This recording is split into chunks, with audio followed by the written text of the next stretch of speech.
Varicose veins కి సరైన చికిత్స కోసం సంప్రదించండి ఎవిస్ హాస్పిటల్.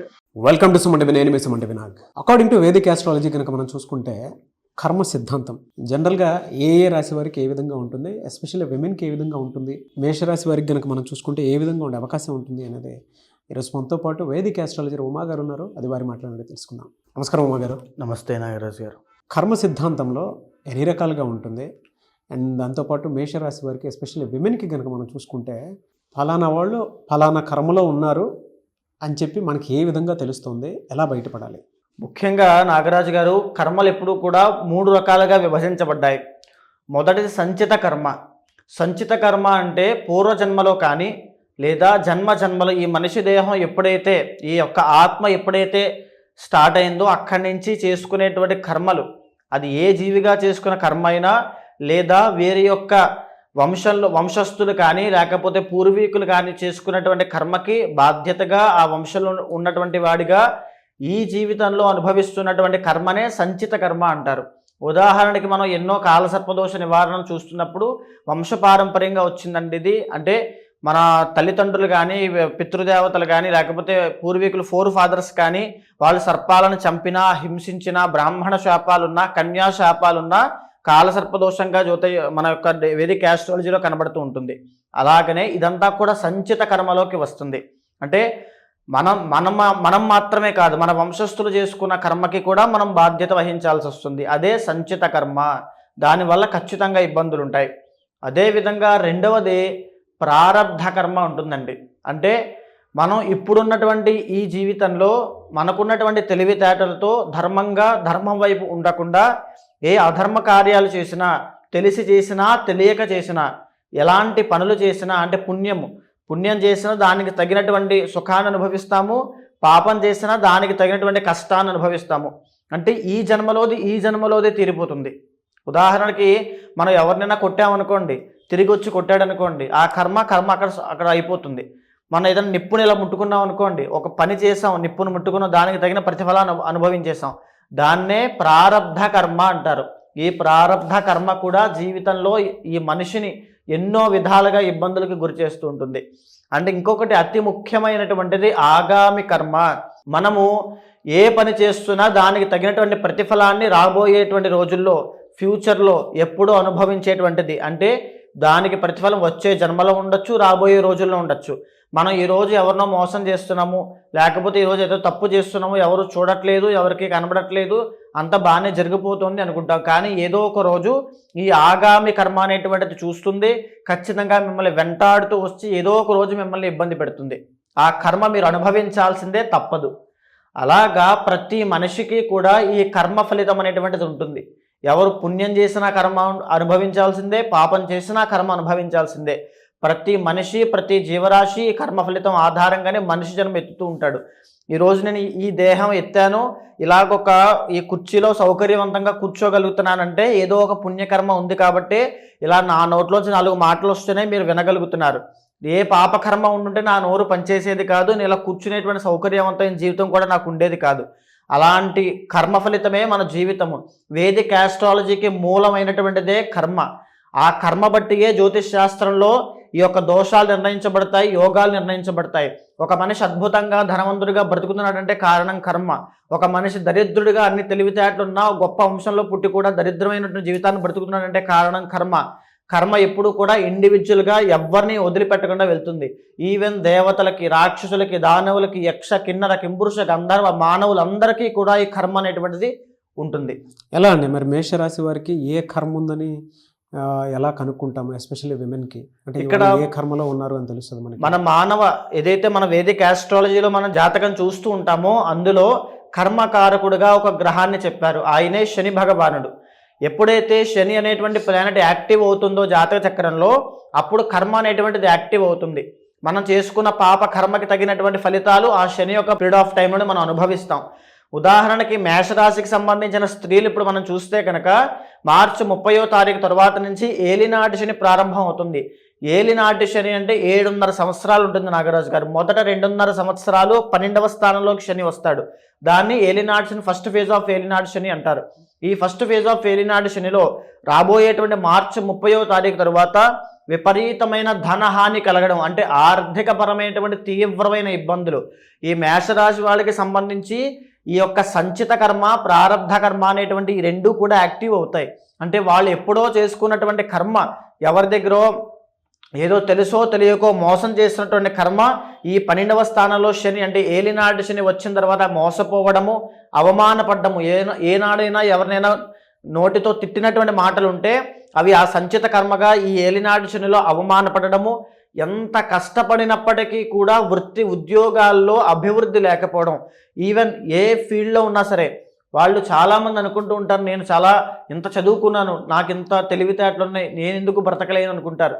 కానీ ఎప్పుడైతే సంచిత కర్మ అనేటువంటిది ఏలినాటి శని రూపంలో మేషరాశి స్త్రీలకి కానీ పురుషులకి కానీ ఎఫెక్ట్ అవుతుందో వాళ్ళు ఎంత కష్టపడినప్పటికీ కూడా వాళ్ళు దాంట్లో ఒక ప్రోగ్రెస్ అనేది కనబడదు, ఒక అభివృద్ధి అనేది ఉండదు. కూపస్థమండూకము అంటారు, అంటే బావిలో కప్పలాగా అక్కడక్కడే తిరుగుతూ ఉంటారు. అదే ఏలినాటి శని 12వ స్థానంలో ఉండేటువంటి ప్రభావము. ఈ ప్రారబ్ధ కర్మ అనేటువంటిది కూడా ఏలినాటి శని ప్రారంభంలో వీళ్ళకి ఎఫెక్ట్ అవుతుంది. దీనివల్ల అనుకోని తగాదాలు, గొడవలు, కలహాలు, కోర్టు సమస్యలు, కీచులాటలు, భార్యాభర్తల మధ్యలో తగాదాలు, ఇవన్నీ కూడా ప్రారబ్ధ కర్మ. వీళ్ళు చేసుకునేటువంటి కర్మ వల్ల ఆ రోజునే, ఆ తర్వాత రోజునే, ఆ వారం రోజుల తర్వాతనే, ఆ సంవత్సరంలోనే ఈ ఏలినాటి శనిలోనే మొత్తం అనుభవిస్తారు. ఈ రెండు కర్మలు ఈ యొక్క ఏలినాటి శని ప్రభావం చేత ఈ మేషరాశి స్త్రీలకి రాబోతున్నాయి. వారి కర్మని అనుభవించబోతున్నారు. అయితే ఈ కర్మ నాశనం చేసుకోవడం ఎలాగా? దీంతో పాటుగా ఈ మార్చి 30 తర్వాత నుంచి ఏదైతే ఏలినాటి శని ప్రారంభం అవుతుందో ఆర్థిక విషయాల్లో వీళ్ళు సంపాదించిన డబ్బు నిలబడకపోవడం అనేటువంటి చూస్తారు. అంటే ఏదో ఒక రోజు చేసుకునేటువంటి సంచిత కర్మ డబ్బులు నిలబెట్టకుండా తుడిచివేసేటువంటి పరిస్థితి వీళ్ళకి రాబోతోంది. తరువాత లాస్ ఆఫ్ హెల్త్ అనేటువంటిది ఇప్పటి నుంచి రాబోతోంది. ఆరోగ్యం అనేటువంటిది క్షీణిస్తుంది. ఈఎన్టీ ప్రాబ్లమ్స్ విషయంలో, హెల్త్ కేర్ విషయంలో చాలా జాగ్రత్తగా ఉండాలి. ఆ కర్మ అనేటువంటిది ఇప్పటి నుంచి ప్రారంభం అవుతుంది. అదేవిధంగా ఇంకా చూసుకుంటే వ్యక్తిగత జాతకంలో, అంటే పర్సనల్ జీవితం ప్రతి ఒక్కరికి ఉంటుందండి. రిలేషన్షిప్లో వాళ్ళకి ఒక అభివృద్ధి అనేటువంటిది కనబడదు. ఇదంతా కూడా కర్మ అనుభవము, ప్రారబ్ధ సంచిత కర్మ యొక్క అనుభవమే ఈ యొక్క ఏలినాటి శని యొక్క ప్రభావము. అదేవిధంగా ఈ ఏలినాడు శని ప్రభావం వల్ల, అంటే ఈ కర్మ అనుభవం వల్ల వాళ్ళకి తెలుస్తుంది. నేను చెప్పేటువంటి విషయాలన్నీ కూడా ఆడవాళ్ళకి సంబంధించిన ఆరోగ్య సమస్యలకి పునాది ఈ సమయంలోనే పడుతుంది నాగరాజు గారు. అంటే మీరు చూస్తే మొదటి ఫేజ్ ఆఫ్ ఏలినాటి శని 12వ స్థానంలో శని, రెండో ఫేజ్ ఆఫ్ ఏలినాటి శని జన్మ శని అంటారు. అంటే కంప్లీట్గా ఆరోగ్యం తీవ్రమైన ఇబ్బందులు పెట్టేటువంటిది. ఎప్పుడైతే ఈ మార్చి 30వ తారీఖు తర్వాత వచ్చేటువంటి ఏలినాటి శని సంచిత కర్మ అనుభవిస్తున్నారో అక్కడ ఆరోగ్య సమస్యలకి పునాది పడుతుంది. వాళ్ళ ఆరోగ్యం క్షీణించడం ప్రారంభం అవుతుంది. మెల్లిగా రెండో ఫేజ్ ఆఫ్ ఏలినాటి శని వచ్చిన తర్వాత వాళ్ళకి తీవ్రమైన అనారోగ్య సమస్య, అంటే ఇంకా అడ్వాన్స్ స్టేజ్కి వెళ్ళిపోతుంది. అలాగా ఆడవాళ్ళకి సంబంధించి న్యూరో ప్రాబ్లమ్స్ రాబోతున్నాయి, ఈఎన్టీ ప్రాబ్లమ్స్ రాబోతున్నాయి. ఆడవాళ్ళకి సంబంధించిన సంతానపరమైన పీసీఓడి ఆర్ పీసీఓఎస్ కానీ, థైరాయిడ్ సంబంధించిన సమస్యలు కానీ రాబోతున్నాయి. ఈ అన్ని విషయాలను, అండ్ ఏదైతే లంగ్స్కి సంబంధించి ఉదర సంబంధించిన వ్యాధులు అవ్వచ్చు, తలకి సంబంధించిన మైగ్రేన్ సంబంధించిన వ్యాధులు అవ్వచ్చు, ఇవన్నీ కూడా ఈ మార్చి 30 తర్వాత నుంచి ఇంకా ఉధృతం అవ్వబోతున్నాయి. మీకు తెలిసి ఉండదు మార్చి 30వ తారీఖు దగ్గర నుంచి మే 18 దాకా తీవ్రమైన ప్రభావాలు ఉంటాయండి. వారి యొక్క కర్మని వాళ్ళు అనుభవించేటువంటిది దానికి తీవ్రమైన ప్రభావము. మే 18వ తారీఖు దగ్గర నుంచి అక్టోబర్ వరకు కూడా కాస్త ఆర్థికంగా కాస్త మెరుగైనటువంటి పరిస్థితులు ఉన్నప్పటికీ కూడా ఆరోగ్యం అనేటువంటిది క్షీణిస్తూనే ఉంటుంది. ఆ ఆరోగ్యం క్షీణించడం అనేటువంటిది 2.5 సంవత్సరాల పాటు అలాగే ఉంటుంది. ఒక స్లో పాయిజన్ లాగా ఆరోగ్యం అనేటువంటిది స్లోగా క్షీణిస్తుంది. మీరు బాగా గమనిస్తే ఏలినాటి శని 12వ స్థానంలోకి వచ్చిన తర్వాత ఆ వ్యక్తి అతని కోసం కన్నా పక్క వాళ్ళ కోసం పనిచేయడం ప్రారంభిస్తాడు. అతని శక్తి, అతని యొక్క తెలివితేటలు అతనికి పని చేయవు. అది కూడా కర్మ అనుభవమే. అది మార్చి 30వ తర్వాత నుంచి వాళ్ళు చూడబోతున్నారు, వాళ్ళు చూస్తారు. ఖచ్చితంగా వాళ్ళకి అనుభవం ఉంటుంది. ఫ్యామిలీ కోసమో లేకపోతే స్నేహితుల కోసం, ఫ్రెండ్స్ కోసమో, ఎవరెవరి కోసమో వీళ్ళ కష్టం అంతా ధారపోయాల్సి వస్తుంది తప్ప వీళ్ళకి పట్టెడి అన్నం కూడా ప్రశాంతంగా తినేటువంటి అది కూడా ఉండదు, ఆ యోగం కూడా ఉండదు. అంటే అంత కష్టపడినప్పటికీ కూడా అది వృధా ప్రయాస అయిపోతూనే ఉంటుంది. ఎలా గుర్తించాలి సార్ మరి అంటే దీన్ని?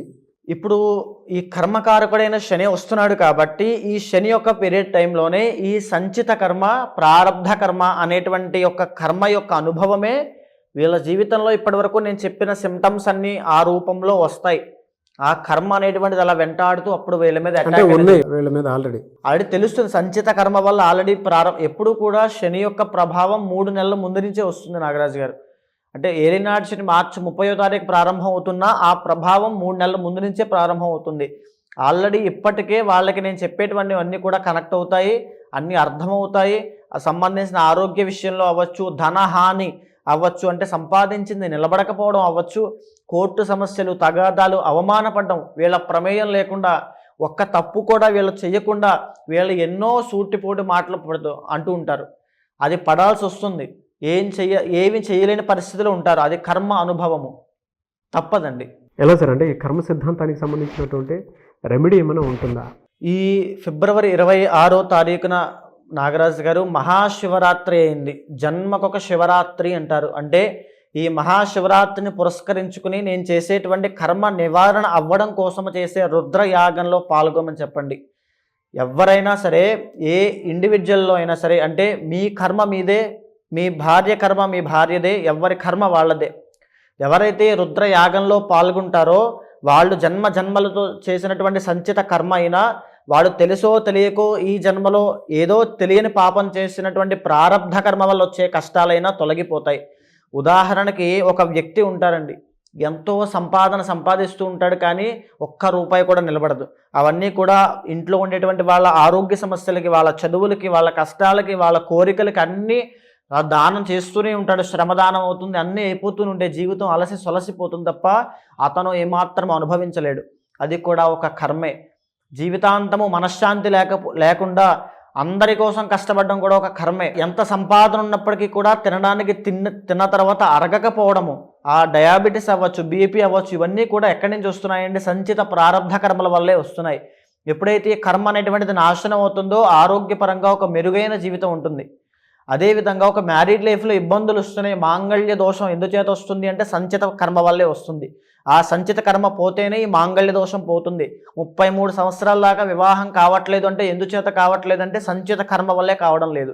ఎప్పుడైతే కర్మ అనేటువంటిది నాశనం అవుతుందో, మూలమైనటువంటి కర్మ నాశనం జరిగినప్పుడు ఎలాంటి కోరికలు తీరాలన్నా తీరుతాయి, ఎలాంటి సమస్యలు పోవాలన్నా పోతాయి. మీరు ఇప్పుడే అన్నారు యజ్ఞాలు, యాగాలు, హోమాలు లాంటి లేదంటే పూజలు చేస్తే కర్మ నాశనం అవుతుంది అని. అండ్ ఇందాక ఒక మాట కూడా అంటం జరిగింది, కర్మను అనుభవిస్తేనే పోతుంది అని. అవునండి, అనుభవిస్తేనే పోతుంది అని చెప్పేసి అంటూ ఉన్నారు. అంటే పూజలు, యాగాలు చేస్తే నాశనం చేయొచ్చు అని చెప్పి, కర్మను నాశనం చేసేయచ్చు అని చెప్పేసి అంటూ ఉన్నారు. ఎలా అది? ఇక్కడ ముఖ్యంగా నాగరాజు గారు చాలామందికి ఉన్నటువంటి సందేహమే ఇది. అంటే కర్మ అనేటువంటిది అనుభవిస్తేనే పోతుంది కదా, మన కర్మ మనం అనుభవించాలి, కానీ పూజలు చేస్తే ఎందుకు పోతుంది అని చాలామంది అనుకుంటూ ఉంటారు.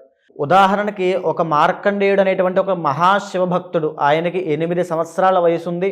ఆయన శివుడికి విపరీతమైనటువంటి ఆరాధన అంటే అభిషేకం చేస్తూ స్వామి యొక్క తపస్సులో, స్వామి యొక్క భక్తిలో ములిగి ఉన్నప్పుడు ఆయన యొక్క ఆయుష్ అనేటువంటిది కంప్లీట్ అయిపోయింది. యమధర్మరాజు అంటే ప్రాణం తీసేటువంటి యమధర్మరాజు యమపాశంతో సహా వచ్చి, నాయన మార్కండేయ బయటికి రా, నీ ఆయుష్ పూర్తయిపోయింది, నీ ప్రాణం తీసుకెళ్లేటువంటి సమయం ఆసన్నమైంది, నువ్వు బయటికి రా అని పిలిస్తే, నేను రాను, నా పూజ శివ పూజ అయ్యేంత వరకు నేను బయటికి రాను అంటాడు. ఓకే, శివ పూజ ఎప్పుడు అవుతుంది అని యమధర్మరాజు అడిగితే, నా తల్లిదండ్రులు ముక్తికి వెళ్ళేంత వరకు కూడా నా శివ పూజ అవ్వదు అని చెప్తాడు. అయితే ఇలాంటి ఆటలన్నీ సాగవు, నీ ఆయుష్ కంప్లీట్ అయిపోయింది, నువ్వు శివుడి దగ్గర ఉంటే ఏంటి, ఎవరి దగ్గర ఉంటే ఏంటి అని చెప్పి ఆ యమపాశాన్ని విసురుతాడు. అప్పుడు మార్కండేయుడు భక్తితో శివుణ్ణి ఆలింగనం చేసుకుని చంద్రశేఖర చంద్రశేఖర చంద్రశేఖర పాహిమామని చంద్రశేఖరాష్టకం పాడితే, శివుడు శివలింగంలోంచి ఉద్భవించి ఎడంకాలతో యమధర్మరాజుని గుండెల మీద ఒక్క తన్నుతాడు. నా భక్తుణ్ణి నువ్వెవడరా ముట్టుకోవడానికని అని తన్ని ఆ మార్కండేయును చిరంజీవిగా చేస్తాడు. ఈ సృష్టి ఉన్నంత కాలము నువ్వు బ్రతికే ఉంటావు, నిన్ను ఆపేవాళ్ళు లేడని. ఇక్కడ ఈ కథలో కనిపించేటువంటి మార్కండేయుడు జీవుడు, వచ్చినటువంటి యమధర్మరాజు కర్మ, వచ్చినటువంటి శివుడే మన భక్తి, మనం చేసేటువంటి పూజ. అంటే ఈ మార్కండేయుడికి ఏదైతే తన సంచిత పాపకర్మ వల్ల ఆయుష్ అయిపోయిందో ఆ కర్మ వల్లనే ఆయుష్ తీయడానికి యమధర్మరాజు వచ్చాడు. ఏదైతే ప్రారబ్ధ కర్మ అంటే ఇప్పుడు తను చేసుకునేటువంటి భక్తి, ఆ పూజ, ఆ యొక్క స్వామి యొక్క కటాక్షం ఏదైతే ఉందో, స్వామి ఆ భక్తి రూపంలో వచ్చి కర్మని నాశనం చేసిందా చేయలేదా? అవును. భక్తి అనేటువంటి ఒక మాధ్యమంగా మారి కలియుగంలో ఈ పూజల రూపంలో మన కర్మ అనేటువంటిది నాశనం అవుతూ ఉంటుంది. సో అందుకే మీరు 26న కర్మ నివారణ అవ్వడం కోసం రుద్రయాగం అనేటువంటి చేయడం జరుగుతోంది. ఎవ్వరు పాల్గొన్నా సరే వాళ్ళందరికీ కూడా సంచిత ప్రారబ్ధ కర్మ పోయేటట్టుగా ఆ రుద్రయాగంలో సంకల్పం చెప్పడం వల్ల ఏదైతే ఒక మనిషి ఆ మోయలేనటువంటి కర్మ బరువు ఉంటుందో దానిని ఆ తక్షణ మరుక్షణం నుంచి ఆ కర్మ అనేటువంటిది నాశనం అయిపోతుంది. సో ఎవరన్నా అప్రోచ్ అవ్వాలి అనుకుంటే ఎలా అండి? మీకు కింద కనిపించేటువంటి నెంబర్కి కాంటాక్ట్ అయితే మా వాళ్ళు మీకు పూర్తిగా వివరాలన్నీ ఇస్తారు. దానికి సంబంధించిన వివరాలన్నీ కూడా చెప్తారు. ఖచ్చితంగా కాంటాక్ట్ అవ్వండి. ఏ విషయాలు కూడా, ఏ నియమాలు పాటించాలి, ఏ మంత్ర జపం చేయాలో కూడా స్వయంగా నేనే చెబుతాను. ఎనివే సార్, థ్యాంక్ యూ అండి. థ్యాంక్ యూ సో మచ్ అమ్మ గారు. నమస్తే. చూసారు కదండి వీడియో. ఈ వీడియోపై మీ అభిప్రాయం కమెంట్ బాక్స్లో పోస్ట్ చేయండి. అండ్ ముఖ్యంగా మీరు కనుక 26న అది కూడా మహాశివరాత్రి రోజు జరిగేటువంటి రుద్రయాగంలో పాల్గొనాలి అనుకుంటే స్క్రీన్ మీద మీకు కాంటాక్ట్ నెంబర్ కనిపిస్తుంది ఉమా గారిది. దానికి మీరు కాల్ ఆర్ మెసేజ్ వాట్సాప్ చేసి ఆ ప్రాసెస్ ఏంటో తెలుసుకోవాలి అనుకుంటే కూడా తెలుసుకోవచ్చు. లేదా మీరు డైరెక్ట్గా రుద్రయాగంలోకి పాల్గొనాలి అనుకున్నా కూడా డీటెయిల్స్ కోసం స్క్రీన్ మీద కనిపిస్తున్న నెంబర్ సంప్రదించండి. అండ్ ఈ వీడియో లైక్ చేయండి, షేర్ మాత్రం తప్పకుండా చేయండి. ఇలాంటి మరిన్ని వీడియోస్ కోసం మా ఛానల్ ఫాలో అవ్వండి. Thank you.